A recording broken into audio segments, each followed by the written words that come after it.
শহরে শুক্রবার হলে গোশত রান্না করে, আর আমি শুক্রবারে রান্না করিনি, শনিবার আজ মুরগির মাংস রান্না করলাম, একটু পোলাও রান্না করলাম। আসসালামু আলাইকুম, কেমন আছেন আপনারা? আলহামদুলিল্লাহ আমি ভালো আছি। আবারও চলে আসলাম রোজকার কোনো গল্প নিয়ে। দুপুর 12:30টার সময় মুরগি নিয়ে আসছে, কেমন লাগে বলেন? আরও পরিষ্কার করে আনে নাই, সে দোষটা আমারই। আমি বলছিলাম পরিষ্কার করে না আনতে, নইলে পুরো চামড়া পা সব ফেলে দিয়ে আসতো।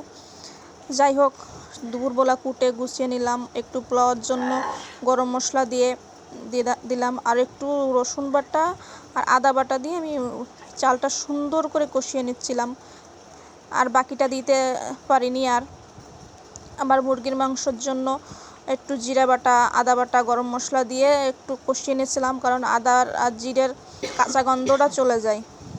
তারপরে পেঁয়াজ বাটা, শুকনো মরিচ বাটা দিয়ে আমি লবণ হলুদ দিয়ে সুন্দর করে আমি কষিয়ে নিচ্ছিলাম। আর সবাই রান্না করেন, আর আমি কি করে রান্না করি আমি শুধুমাত্র সেটা দেখানোর জন্য চেষ্টা করি। আমি নিজেই ভালো রান্না করতে পারি না, এই জন্য আমি আর কাউকে দেখানোর জন্য আমি বা কাউকে শেখানোর জন্য আমি ভিডিও দেয় না। আমি শুধু আমি কি করে করি সেটুকু দেখানোর জন্য ভিডিও দিই, আমার ভালো লাগে দিতে।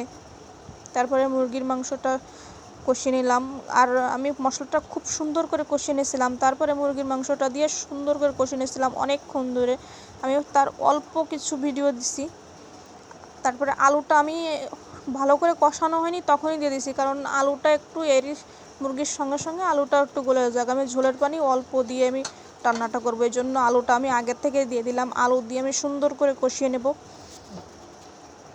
তারপরে আমি ঝোলের পানি দিয়ে দিলাম। ঝোলের পানি দেখেছেন, আমি অল্প করে ঝোলের পানি দিয়ে দিলাম। তারপর আস্তে আস্তে ঝোলটা টেনে যাবে, আলুটাও প্রায় গলে যাবে।